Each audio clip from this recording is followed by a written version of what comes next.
Sayur Sosok. Pada tanggal 17 Juni 2020, gugus tugas percepatan penanganan COVID Puskesmas bersama gugus tugas Kecamatan Tayan Hulu melakukan rapid test di pasar tradisional. Dalam hal ini pasar Sayur Sosok dengan sasaran 148 orang, dan yang dilakukan rapid test ada 109 orang dengan hasil 5 orang reaktif. Pada tanggal 22 dan 23 Juni 2020, 5 orang yang reaktif kita rujuk ke Rumah Sakit MTH Zaman, Sanggau untuk dilakukan pemeriksaan PCR atau swab. Pada tanggal 30 Juni 2020, hasil pemeriksaan PCR dari Laboratorium Untan Pontianak menyatakan dari 5 orang yang diperiksa, 2 orang terkonfirmasi atau positif COVID-19.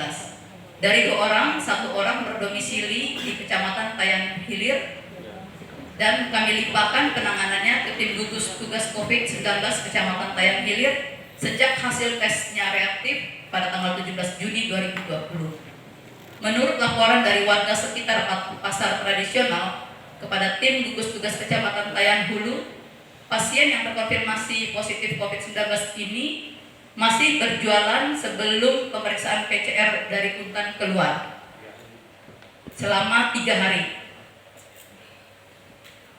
Pada hari Jumat tanggal 3 Juli 2020, tim gugus tugas melakukan tracing ulang kepada pedagang pasar tradisional yang kontak erat dengan pasien terkonfirmasi positif COVID-19.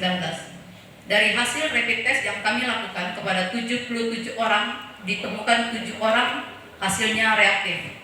Karena jumlah yang dilakukan rapid test pada hari Jumat tidak sesuai dengan jumlah sasaran, yaitu 107 orang, dikarenakan pasar kita evakuasi selama 3 hari sambil didesinfeksi selama 3 hari, maka tim gugus tugas ingin melakukan rapid test lagi pada hari Senin tanggal 6 Juli 2020 kepada sisanya, yaitu 30 orang yang tidak hadir pada hari Jumat.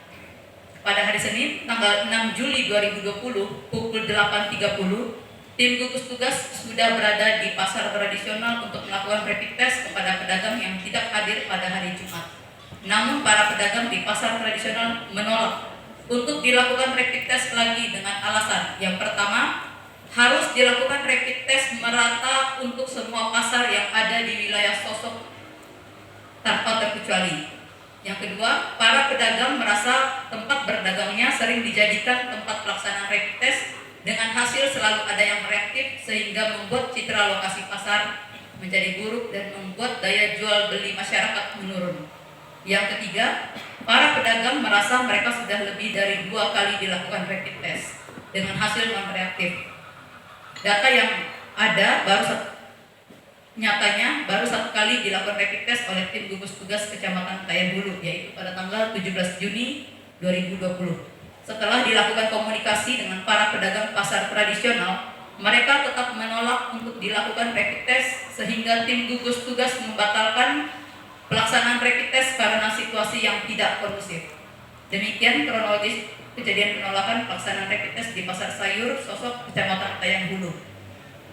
Jadi mungkin di sini Pak, saya menambahkan dari rekan kita Pak Aswi tadi bahwa ini hasil swab yang keluar itu sudah benar. Kita sudah konsultasi dengan dokter spesialis patologi klinik Sanggau, Dr. Pantas Naibaho, juga dengan kepala dinas bahwa hasil swab ini tidak bisa dibatalkan. Ini tetap adalah positif. Mungkin ini juga saya bagikan kepada kita semua, karena ini adalah kesimpang siuran yang dibuat oleh pasien dari Tayan Hilir. Jadi pada tanggal 17 kita sudah melakukan rapid test yang pertama. Kita langsung swab pada hari Seninnya, 5 hari berikutnya. Keluar hasilnya tanggal 30 Juni bersama tim gugus kecamatan. Kita langsung mengunjungi pada malam hari untuk melakukan pendekatan dan edukasi pada pasien terkonfirmasi. Kebetulan ibu yang domisili di Kecamatan Tayan Hulu kooperatif Pak. Pasien dan keluarganya kooperatif.